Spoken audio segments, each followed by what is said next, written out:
You're listening to the Naked Bible Podcast. To support this podcast, go to nakedbiblepodcast.com and click on the support link in the upper right-hand corner. If you're new to the podcast and Dr. Heiser's approach to the Bible, click on New Start Here at nakedbiblepodcast.com. Welcome to the Naked Bible Podcast, episode 197, Hebrews chapter 11. I'm the layman, Trey Strickland, and he's the scholar, Dr. Michael Heiser. Mike, I guess with chapter 11, what do you think the over-under of you saying the word faith? What's the spread on you saying the word faith for chapter 11 here? Probably 40 or so times. Yeah, I was going to say 50. Are you going to count them? I'm going to say 50 and a half. Over-under is 50 and a half, so we'll get Brenda to count them for us. We'll see. Yeah, are you going to take the over or are you going to take the under? I'll take the over. Yeah, I was going to go over. Do we need to go like 60? No, 50 is a good number. 50, all right. 50 and a half. All right. I'll take the under so you can take the over. How about that? Sounds good. We're going to go through the whole chapter. I'm not going to read it all ahead of time. We're just going to start out. We'll spend a little time here in the very first verse because it's foundational, really the first few verses, and we'll work our way through the chapter because there's something specific as we read through the chapter that I want people to be thinking about that ties into the last episode of our series on Hebrews. So if you listen to that, I sort of dropped a little something at the end about the nature, the character, the kind of people that wind up in Hebrews 11, and I'm going to be repeating that here. And I'm going to keep returning to the theme because I think it's an important lesson. These were not supermen and superwomen. They were actually pretty ordinary. Let's just jump in here to the first verse. Again, reading ESV. Now faith is the assurance of things hoped for, the conviction of things not seen. Now, right away, and that's the first verse, we're going to stop there. We need to talk about faith, pistis in Greek. And the context for this, lo and behold, is the immediately preceding verses, which would be Hebrews 10, 35 through 39. I'm going to read those verses because when the writer jumps into now faith, here in chapter 11, he's thinking about what he just wrote. So here's the end of Hebrews 10, verses 35 through 39. Therefore, do not throw away your confidence, which has a great reward. For you have need of endurance, so that when you have done the will of God, you may receive what is promised. For, and then he has a quotation here, the Old Testament, yet a little while, and the coming one will come and will not delay. But my righteous one shall live by faith. And if he shrinks back, my soul has no pleasure in him. End of the quote. Then verse 39, but we are not of those who shrink back and are destroyed, but of those who have faith and preserve their souls. Now, you could go back again to the end of chapter 10. We talked about these verses. Again, it's the same thing that we've been talking about. Faith is not just sort of an intellectual assent. You pray a little prayer, you turn the gospel into an incantation, and it's, we're done with that now, and I can more or less believe anything I want to from that point forward because I said the magic words. Faith is enduring. You have to believe, and you have to keep believing. The kind of faith that the writer of Hebrews is talking about, the saving faith he's talking about, is not an incantation. It's something that endures, that persists, despite struggles, despite doubt, despite persecution, despite our own character flaws, despite moral failures. Because the gospel has nothing to do with achieving moral perfection or having more moral pluses than minuses. That is not the point. It's about believing, and believing, in an enduring, tenacious way. So the faith here is of a different quality than we might be thinking about. It's more as well than wishful thinking. In other words, if we're talking about faith and belief, we're not talking here, the writer's not talking about wishful thinking as in a sentence like, I believe the Bills can win the Super Bowl, or I believe the Bills can win the Super Bowl. In other words, it's something you hope happens, that you wish for. Okay, this is something different because all the way through the book of Hebrews, the writer, and he's going to do it again here in this chapter, the writer has grounded faith. He uses words like belief and confidence and assurance. And he's going to do it here in the first few verses of Hebrews 11. He doesn't ground it in our wishes. He grounds it in the realities of what Jesus has done and our belief that Jesus has done what is necessary, and that's the end of the story. And that we continue in that belief. We have a believing loyalty to what Christ has done, to the cross event, and that is what salvation is about. So it's not wishful thinking. It's also not intellectual resignation, as in a sentence like, well, given no better alternative, I believe so. That's not it either. Again, it is a firm assurance that endures. This faith, to quote Hebrews 10, again, to draw on Hebrews 10, because this is what is in the writer's head when he says, now faith is the assurance of things hoped for. Okay, this faith doesn't shrink back. Doesn't shrink back. That's the language of Hebrews 10. It doesn't shrink back from the confidence the writer has talked about to this point. In other words, the object or the basis of belief. And let's go back, real quickly. Hebrews 3:6. But Christ is faithful over God's house as a son, and we are his house, if indeed we hold fast our confidence and our boasting in our hope. Verse 14 of Hebrews 3. For we have come to share in Christ, if indeed we hold our original confidence firm to the end. Hebrews 10, back a little further, verse 19. Therefore, brothers, since we have confidence to enter the holy places by the blood of Jesus. So the writer's been talking about confidence. Again, it's not confidence in our performance. It's not confidence that we have more pluses than minuses. It's not confidence that we never have any questions, or we don't get angry at God, or we don't question what God is doing. We're going to do that, of course, because, newsflash, we aren't God. We're also not omniscient.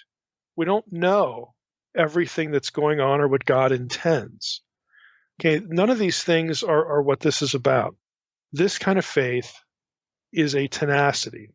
It's a persistence, a persistent belief, a persistent believing loyalty in what Jesus has done at the cross event. And then that becomes the basis for confidence. Not something we've done, not something we've talked ourselves into, not something we wish, not something we sort of resign ourselves to because we can't see a better alternative.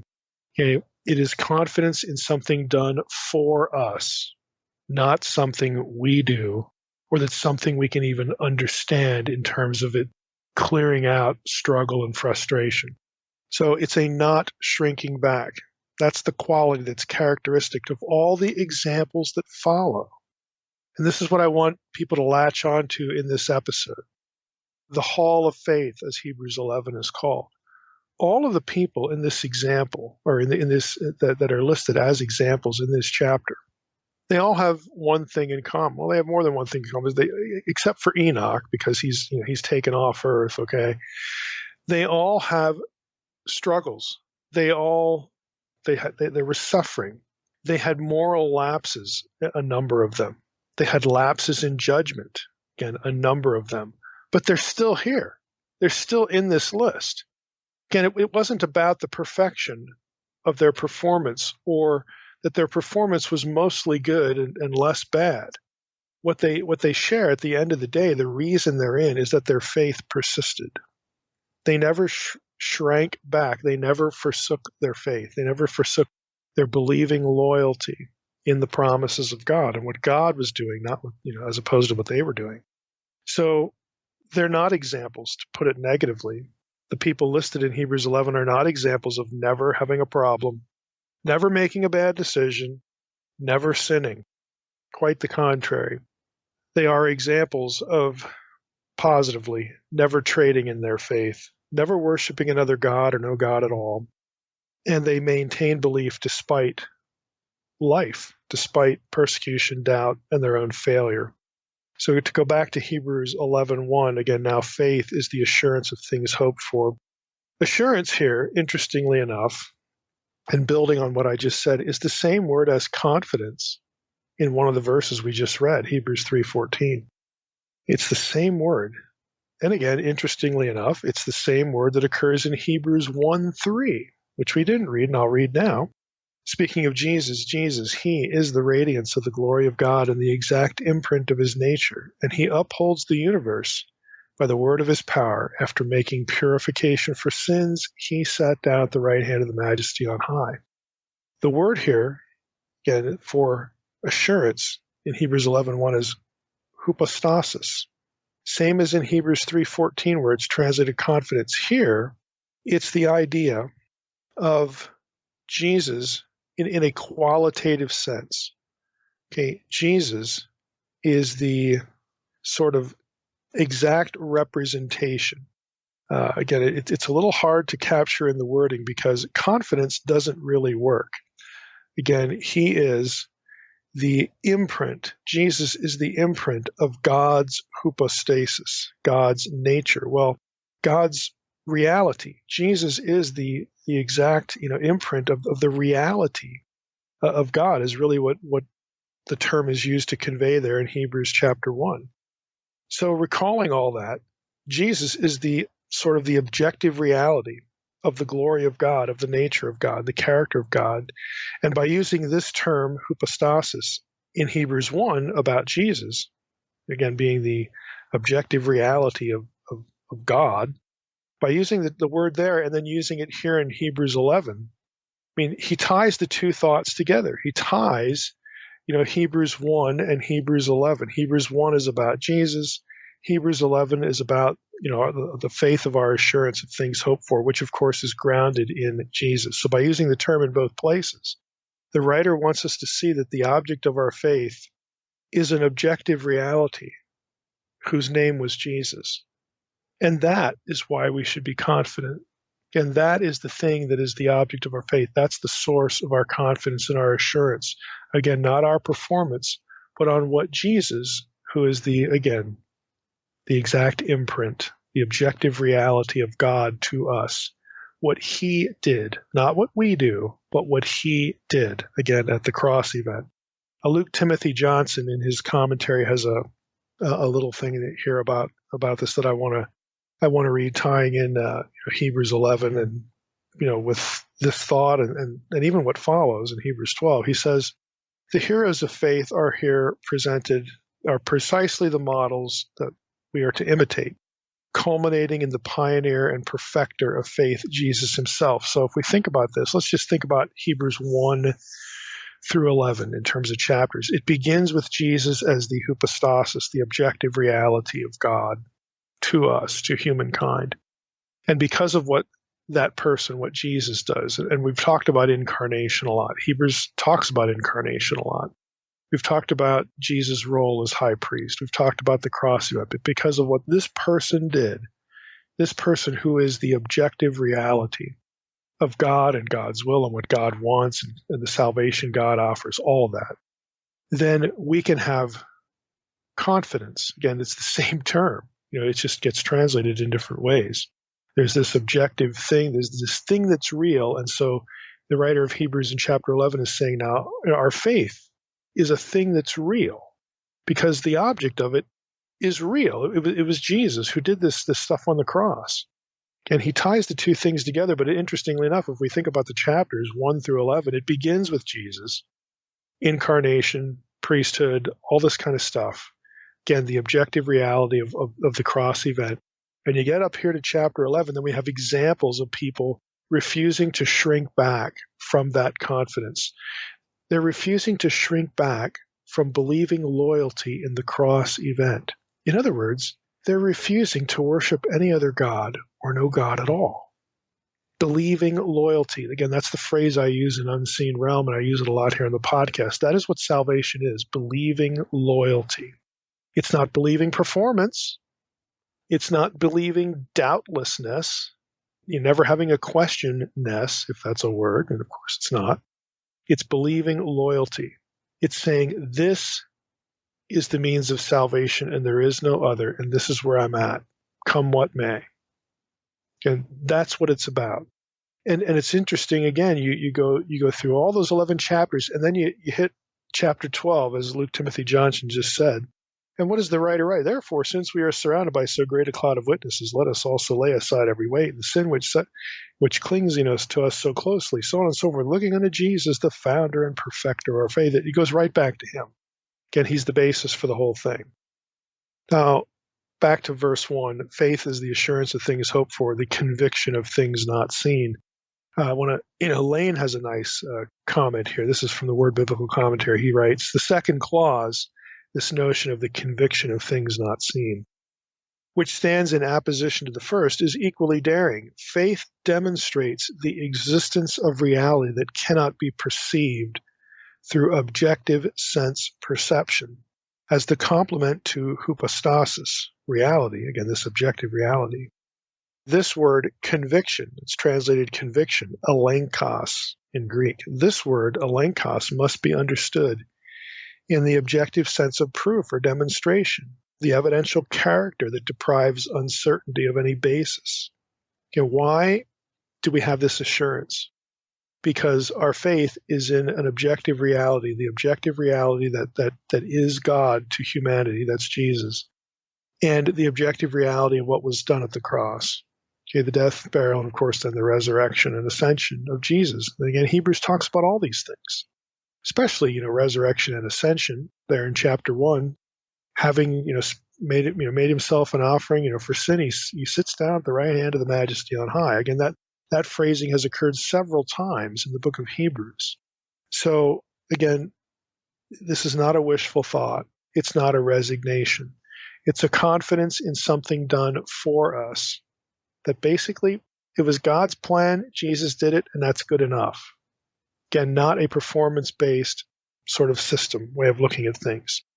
Now, Luke Timothy Johnson comments again, going back to his commentary, and he's going to comment on this term that Lane just did, this elenkos term. This is the only time in the New Testament where that particular term occurs.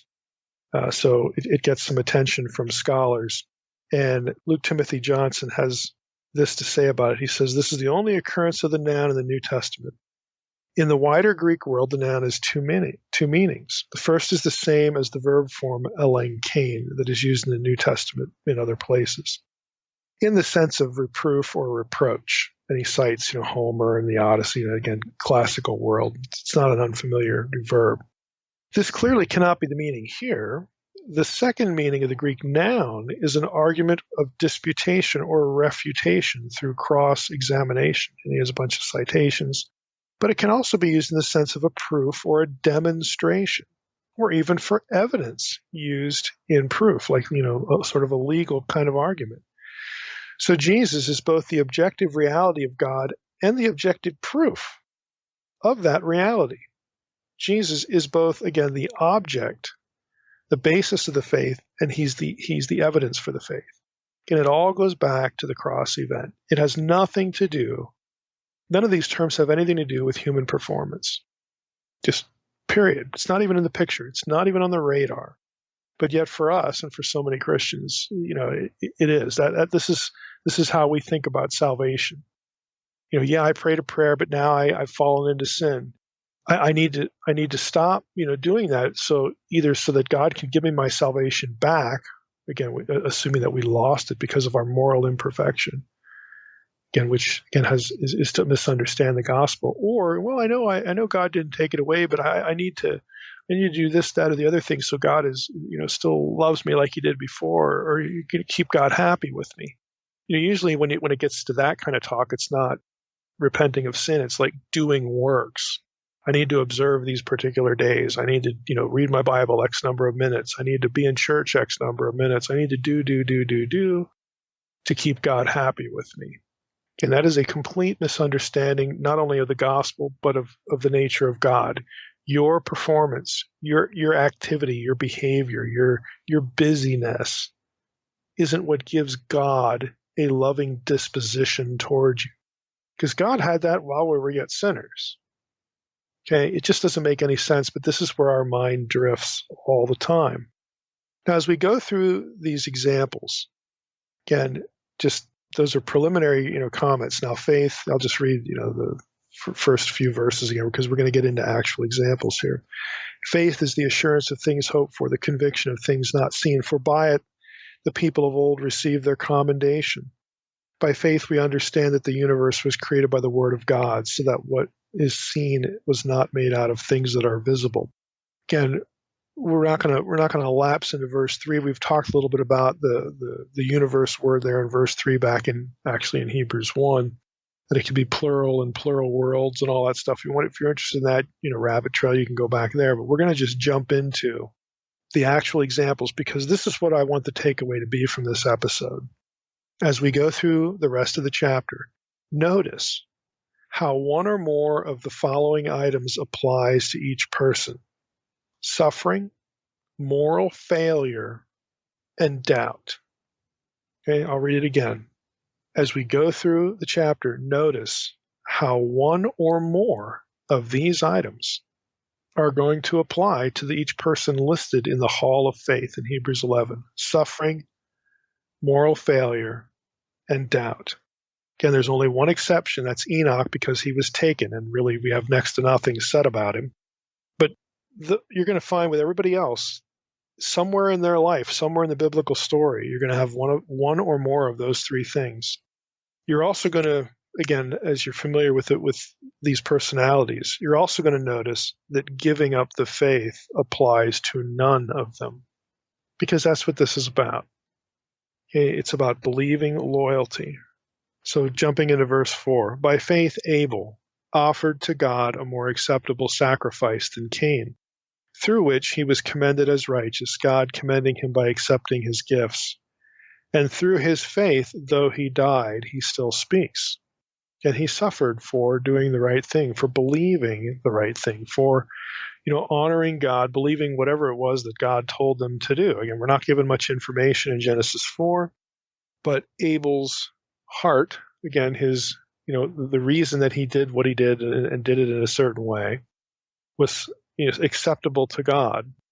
Again, we're not told about any conversation related to sacrifice. We're just not given information way back in Genesis. But his sacrifice was acceptable, and Cain's was not, and he suffers for it. We don't have in the biblical story, and we certainly don't have any indication here that, when Abel, came under attack, that all of a sudden, he changed his believing loyalty. No, that's just not part of the story. And again, based on Hebrews 11 here, that didn't happen. He endured. By faith, Enoch was taken up so that he should not see death, and he was not found because God had taken him. Now, before he was taken, he was commended as having pleased God. And without faith, it is impossible to please him, for whoever would draw near to God must believe that he exists and that he rewards those who seek him. Now, you notice here, faith and pleasing God are connected, and pleasing God is also in turn connected with the idea of drawing near to God and seeking God. So pleasing God has something to do in this context with having a relationship. Now, that's important because this passage has been taken by some as an indication that, we're going to talk about lost people here, people who are, outside of Christ, who aren't believers. This verse has been taken by some as an indication that lost people can never please God, ever, ever, ever, ever. That everything a lost person does draws the wrath of God or turns it up a notch. Now that is also tied to a certain view of depravity. And if you think I'm caricaturing things, let me read you a quotation here. This is from Raymond's Systematic Theology, and he comes from the Reformed tradition. He writes, because man is totally or pervasively corrupt, he is incapable of changing his character or of acting in a way that is distinct from his corruption. He is unable to discern, to love, or to choose the things that are pleasing to God. Well, if we're talking about doing something thinking that you're going to merit God's favor, well, of course, God's not going to be happy with that. But this notion that a lost person can't do anything that God would approve of is, I think, nonsense. And I'm going to quote here from a section of my 60-second scholar book, book 3, a little entry on this. And again, please don't, send me emails about why can't I get the 60-second scholar books? You can find it, Google it, or search on my website, and you'll find out what's going on with the series. The series will be re-released in May. But I wrote this.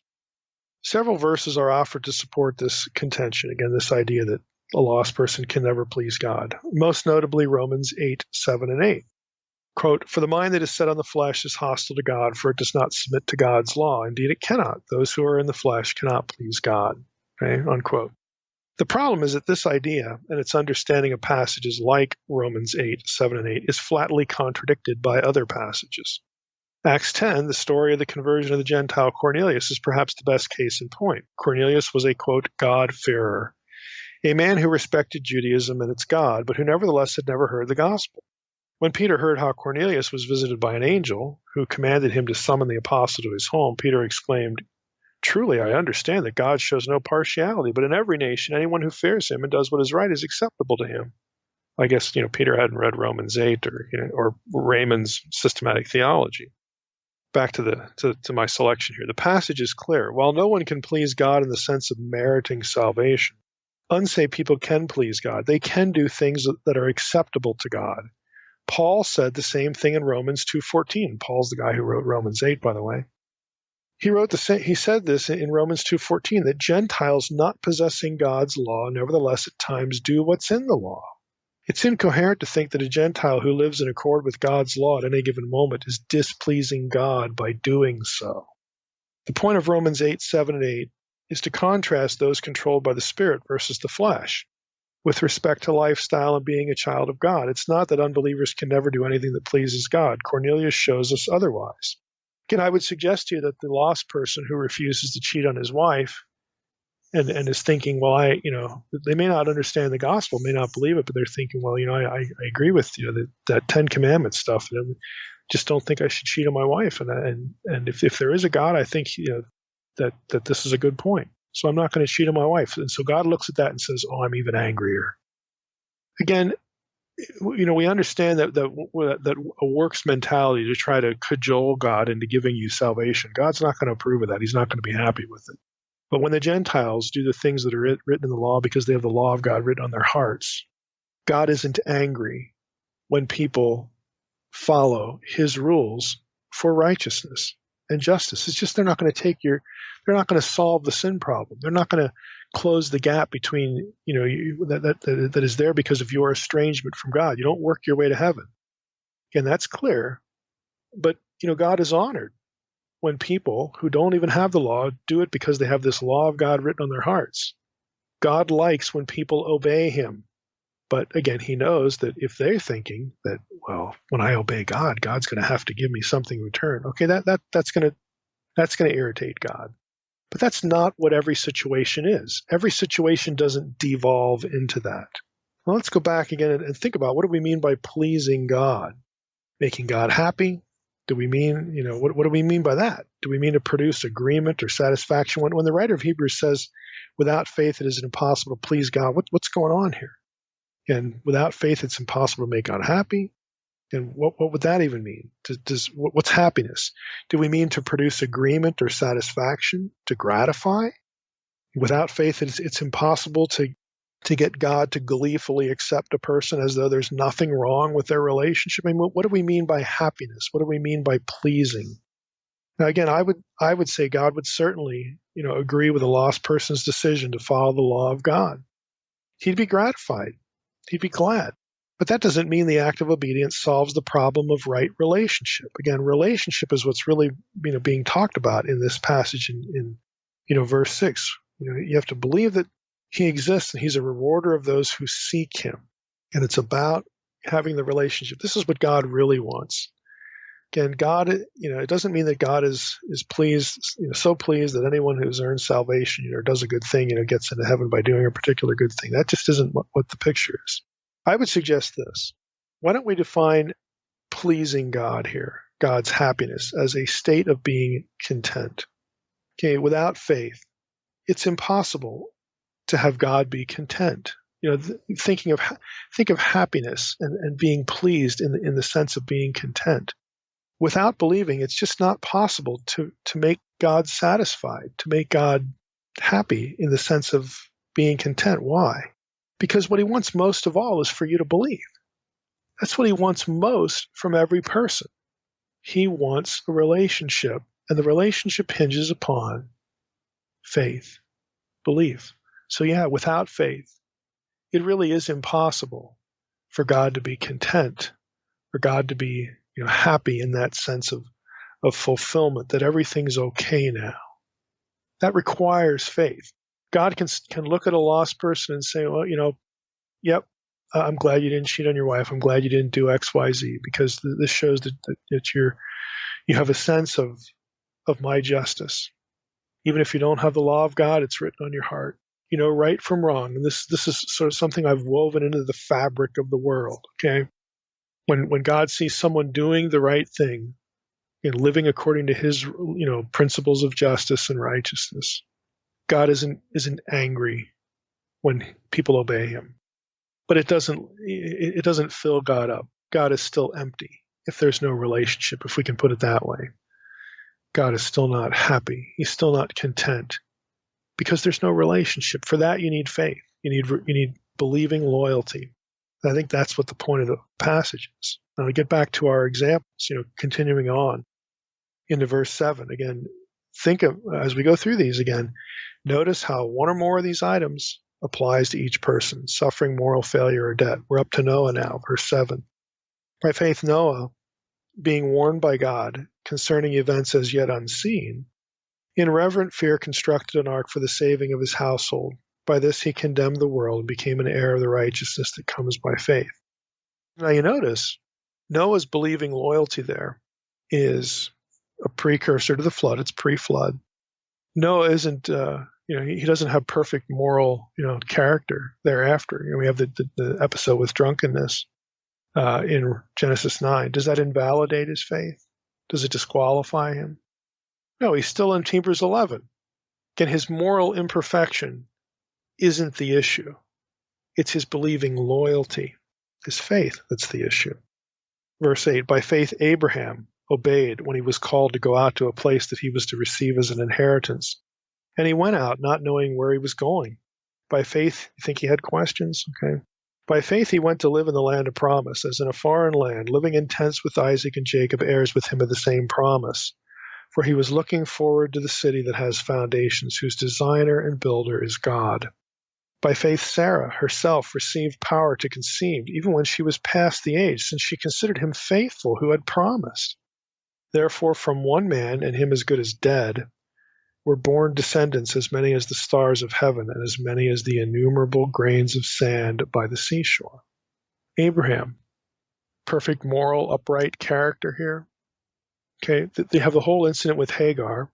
He decides that he wants to, redefine or maybe, second guess or maybe, take matters into his own hands about fulfilling the promise of God.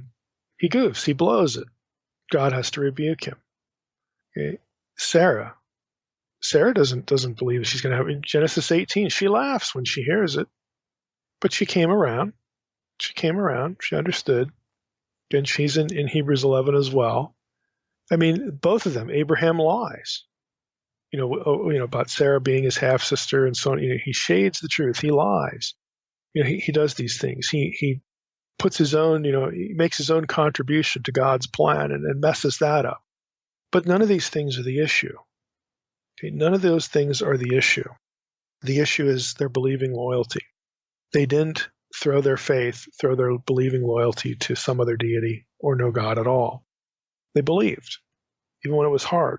Okay, verse 13, these all died in faith, not having received the things promised, but having seen them and greeted them from afar, and having acknowledged that they were strangers and exiles on the earth.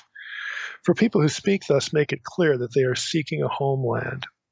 If they had been thinking of that land from which they had gone out, they would have had opportunity to return. But as it is, they desire a better country, that is, a heavenly one.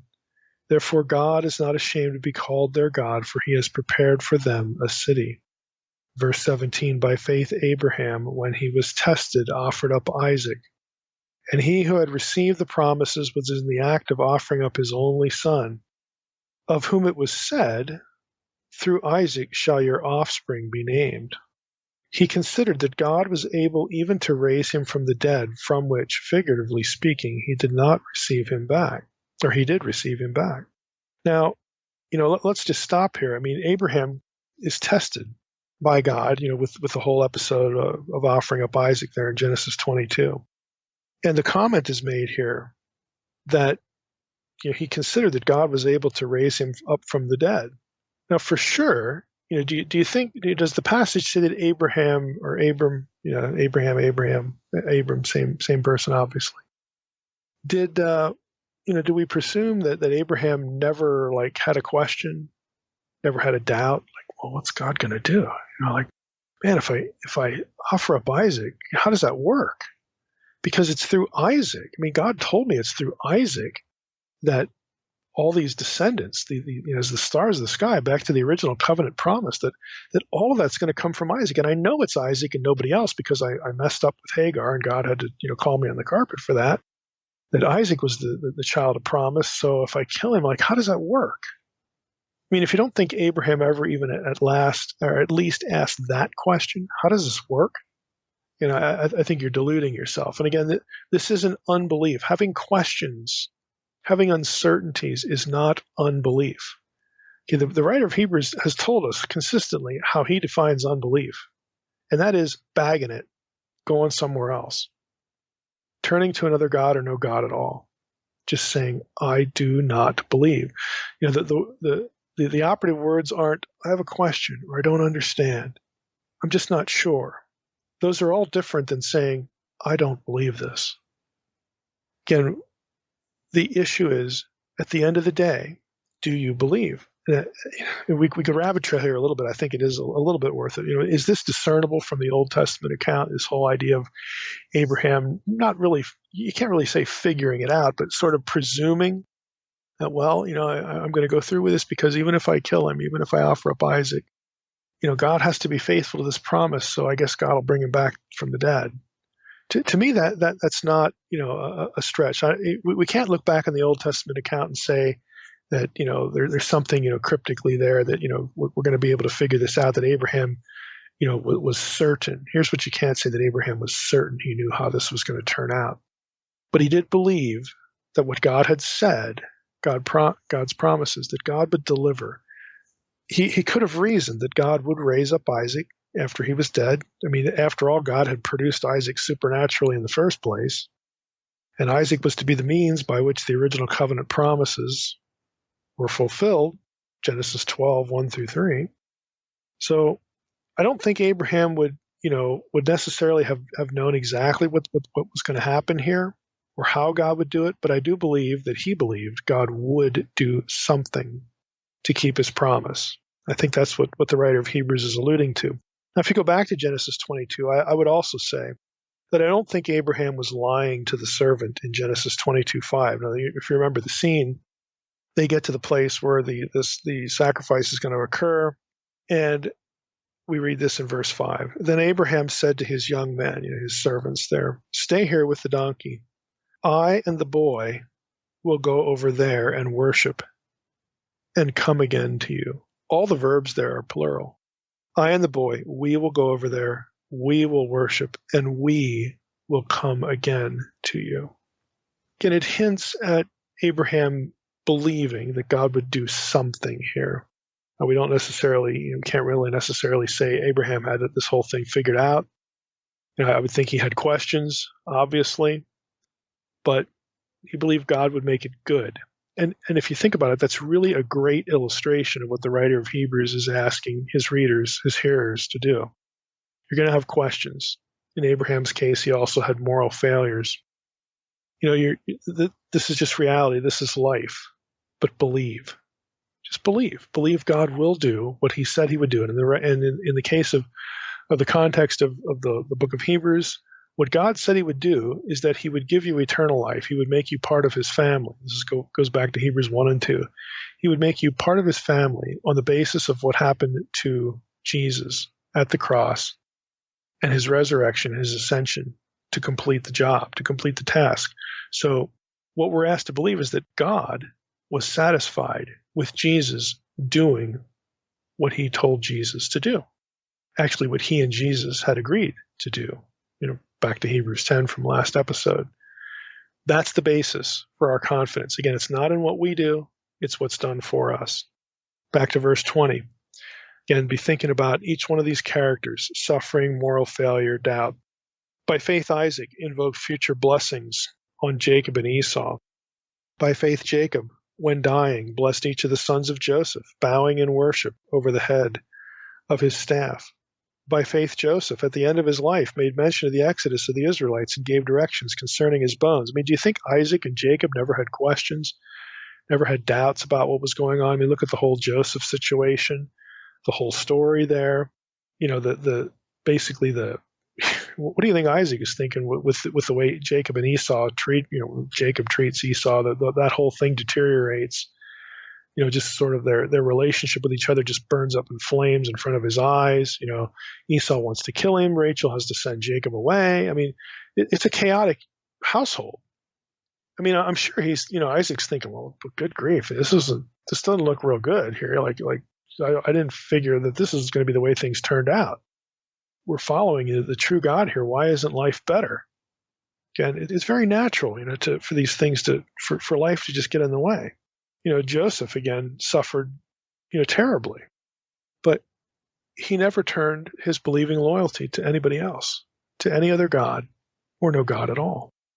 Verse 23, by faith, Moses. When we talk about, again, someone with moral failure, Moses, I guess superseded therein only by David, but Moses has lots of problems. By faith, Moses, when he was born, was hidden for 3 months by his parents because they saw that the child was beautiful, and they were not afraid of the king's edict.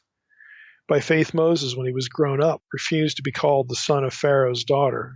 So he has some sense of who he is, what his heritage is, choosing rather to be mistreated with the people of God than to enjoy the fleeting pleasures of sin. In other words, he'd figured that out before he killed the Egyptian. He considered the reproach of Christ greater wealth than the treasures of Egypt, for he was looking to the reward. By faith he left Egypt, not being afraid of the anger of the king, because that was certainly justified. For he endured as seeing him who is invisible. By faith he kept the Passover and sprinkled the blood so that the destroyer of the firstborn might not touch him. Oh, he just sounds spectacular, doesn't he? He's a murderer. Okay, when God calls him, he hems and haws endlessly about it. He doesn't believe, that God, he makes all sorts of excuses about why he's not the one, why he can't do this, why he can't do that. I need help. He's a whiner. Okay, he's sort of a faithless whiner when it comes to this particular task. But at the end of the day, he goes. He believes that God will do what he said he'd do. Now it helps, and God condescends to him. We had a whole episode on this about the Melchizedek priesthood and God, giving Moses Aaron as a concession, again, to help Moses out. God is gracious to him. Again, we're not going to rehearse all that territory.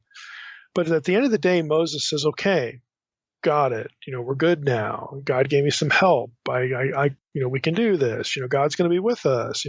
At the end of the day, he does believe. And then when he sees God work, his faith, gets stronger. He doesn't, he's not just stuck in that whole, problem of doubt, but he goes through it. And lo and behold, he winds up in Hebrews 11. Now, this line about he considered the reproach of Christ greater wealth than the treasures of Egypt has drawn a lot of attention because, we don't get words like, Christos in the Old Testament, Christ. We get Mashiach, but we don't get that vocabulary anywhere in Exodus in the Moses story. So it looks like, the New Testament writer is intentionally, tying Jesus, to the whole situation. That probably is a bit of an overstatement here, because this idea of considering the reproach of Christ greater wealth than the treasures of Egypt, that refers to Moses' disposition, his decision before the Sinai event, before the burning bush. So this likely is not an allusion to some second power, second Yahweh figure encounter, again, because of the chronology of what we're dealing with here. Hagner, I like the way Hagner sort of approaches this and the way he summarizes it. He writes this. He says, the reference to Christ is an anachronism explained by the final clause of verse 26, quote, for he was looking to the reward, unquote. As we have repeatedly seen, an essential quality of having faith is being motivated by the future and the unseen. and believing that it's going to be real. That's my interjection here. Back to Hagner. The basis for the anachronistic statement is located in the unity of salvation history and the unity of God's people. When Moses suffered reproach because he was loyal to God's people in verse 25, he suffered reproach for being loyal to God's Messiah, who is closely identified with God's people. The anachronism very deliberately has the readers in mind, since they are the ones called by their faithfulness to bear the reproach of Christ in this epistle.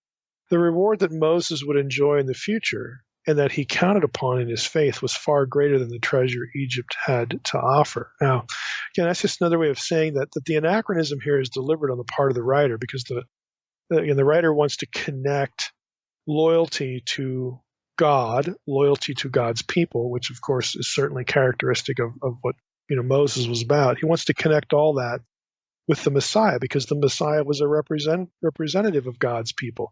The Messiah was the individual son of the collective son of God, which was Israel. Again, all these themes, if you've read Unseen Realm, some of this should be familiar to you.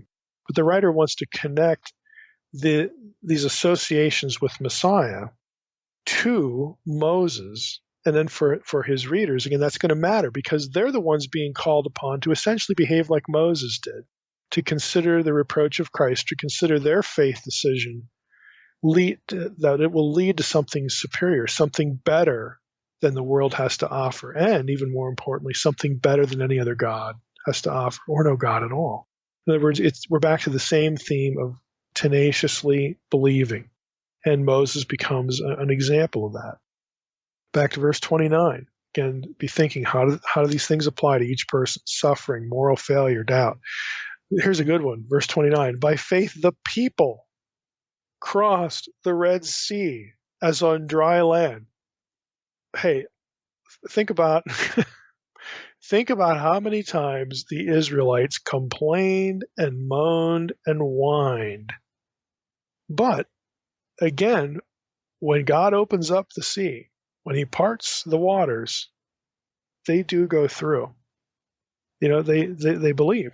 They see it, they believe it. They put their lives on the line to do. Because they could be thinking, oh, boy, we go in here and what's going to happen? They do it. They believe. By faith, the people crossed the Red Sea as on dry land. But the Egyptians, when they attempted to do the same, were drowned.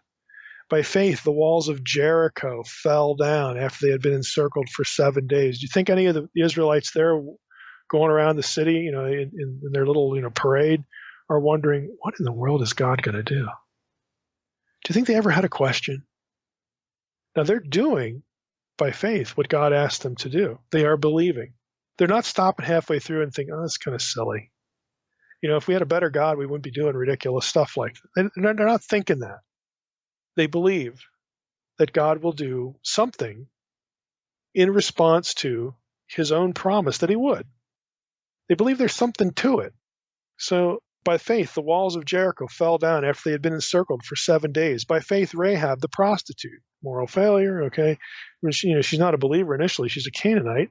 By faith, Rahab, the prostitute, did not perish with those who were disobedient because she had given a friendly welcome to the spies. And we could go back to the Jericho story, and it's very clear that Rahab, is in the party, the very small party that believes this is the true God. Okay, we've heard about what's going on here, what happened to the Egyptians. We've heard about that. And she's like, I want to be on the side of that God. That God is God. Okay, that's why she's here. She shows her faith by welcoming the spies. Okay, she doesn't earn salvation by not reporting the two Israelite spies. God doesn't look at her and say, you're just over the hump there. It was a good performance, so I'm going to give you eternal life. No. What she does illustrates the fact that she believes. It shows what she believes. She believes that the power here is with this God. Any God who can do this is God. So that's why she's in Hebrews 11, verse 32. And what more shall I say, the writer says. Oh, here we get a good bunch of characters. What more shall I say? For time would fail me to tell of Gideon. Doubt, please. Okay, again, how many times did this guy doubt? Time would fail me to tell of Gideon, Barak. He wasn't like the pinnacle of courage. Okay, he had some problems with that. He had some doubts there. Gideon, Barak, Samson, hello, moral judgment. Jephthah, I mean, here's another screw up. He winds up, sacrificing his daughter because he's a theological idiot. Okay, he's not a theologian. Let's just put it that way. Jephthah is not the guy you go to with your theological questions. He's a screw up. Okay, I mean, he's got some good qualities, but having all his theological ducks in a row is not one of them. Okay, but he knows where his believing loyalty is. He knows which God he has aligned himself with, and he's not budging. He doesn't know a whole lot, but he's not moving. Yep, time would fail me to tell of Gideon, Barak, Samson, Jephthah, of David. Again, fill in the blank with David's offenses. Samuel and the prophets. Again, there are issues of suffering there. You could say there are issues of moral judgment on Samuel's part because his kids are so awful. Again, you have to read between the lines there, but the scripture does make the notation that Samuel, his sons were evil.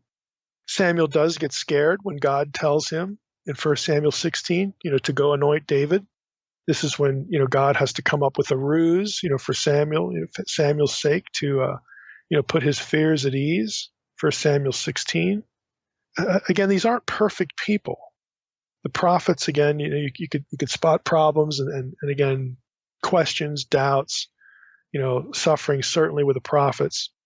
You get the whole list, verse 33, all of these people who through faith conquered kingdoms, enforced justice, obtained promises, stopped the mouths of lions, quenched the power of fire, escaped the edge of the sword, were made strong out of weakness, became mighty in war, and put foreign armies to flight. Women received back their dead by resurrection. Some were tortured, refusing to accept release so that they might rise again to a better life. Others suffered mocking and flogging and even chains and imprisonment. You think this list doesn't mean something to his readers and his listeners? This is the diaspora. Okay, they're scattered. They are under persecution. This is exactly what they need to hear. Okay, they suffered mocking and flogging, chains, imprisonment. They were stoned. They were sawn in two. They were killed with a sword. They went about in skins of sheep and goats, destitute, afflicted, mistreated, of whom the world was not worthy, wandering about in deserts and mountains and in dens and caves of the earth. Oh, I'd love to hear somebody in the prosperity gospel circle preach this passage. Oh, they just didn't have enough faith. Pardon me, but this is Hebrews 11. They had enough faith. They had the faith that mattered. They had the faith that leads to eternal life, not that leads to gullibility so that you can be manipulated. Okay? Again, these people, they are not superhuman beings. They suffer like people suffer, people today. When these things are happening to them, it hurt. They could bleed. They could die. They got hungry. Again, they're not superhuman beings. Of course, they would have had questions. Of course, they would ask with Job, "Where are you, God? Why is this happening to me?" I mean, look at Elijah. I mean, good grief. He goes from one miracle, then he's running away from Jezebel. Like, where's your head at? He gets scared. He worries. He has a question. Okay, but he never gives up. He never, to use the language of Hebrews 10, he never shrinks back from his faith. He does things that are less than admirable, but he never trades it in. He never bags it. And that's the whole point of the chapter. And you get to the end here in verse 39, all these, though commended through their faith, did not receive what was promised, since God had provided something better for us. I mean, that two important words, for us. God had provided something better for us. Again, do you think his hearers, his listeners need to hear that? They need that to sink into their heads, of course. God provided something better for us, that apart from us, they should not be made perfect. Now, again, I like the way Hagner puts this. I'm going to read, and Lane, I'm going to read you two excerpts here because I like the way they express this connection between the people in Hebrews 11 from the Old Testament who all are commended for their faith, but they never receive what is promised because God had provided something better for us. That apart from us, they should not be made perfect. We're connected to them. Okay? And this had something to do again with a plan of God. God had something going on here in his mind. So Hagner writes this: as wonderful as God's work was in the past, it pales in comparison with what God now has done in Christ. We have reached a new stage in the history of salvation. This is modestly expressed as something better for us, verse 40. We have repeatedly seen the word better in Hebrews used to describe the advantages of the new covenant over the old. Let me stop there and just, again, editorially say, hey, if it's better, then you should want that instead of, again, the thing that isn't as good. Okay, back to the quote here. Old covenant saints and new covenant saints have the same inheritance. Okay, Old Covenant saints and New Covenant saints have the same inheritance. I'm sorry if that offends your eschatology, like two peoples of God and all that kind of stuff, because that is frankly a bogus idea. But Hagner's correct here, and he's basing it off the comments here in these two verses. Old Covenant saints and New Covenant saints have the same inheritance. The result is that those of the past cannot be brought to the ultimate goal, quote, to be made perfect, apart from us. In the grand story of salvation, all will come together to enjoy one great, final, and perfect salvation, perfectly realized. This will be the reward of those who believed and who expressed their faith, thereby giving faith substance and providing evidence of the unseen and of the things yet to come. Again, to anyone watching, anyone paying attention. That's Hagner. Now, Lane puts it this way. These last two verses. In its context, verse 40 places the emphasis on the final realization of the relationship with God. The writer has argued that the sacrifice of Christ secured all that is necessary for the enjoyment of the eschatological blessing of perfection, a definitive putting away of sin, consecration to the service of God, and glorification. Okay, Christ has secured all of that. That's what's necessary, okay? Back to the quotation. It is therefore clear that the perfecting of faithful men and women under the Old Covenant depended upon the sacrificial death of Jesus. The promised eternal inheritance that was offered to them has become attainable only by virtue of Christ's sacrifice. The exemplary witnesses of the Old Covenant were denied the historical experience of the messianic perfection as a totality. But now that Christ has accomplished his high priestly ministry, they too will share in its blessings. It's the end of the section. Now, don't miss the point. The overall point, again, the takeaway here as we close. Don't miss the takeaway point. The hall of faith isn't filled with supermen and superwomen. They suffered, they had doubts, they had moments of weakness, moral failures, and whatnot, but they never shrank back from believing. That's why they're there.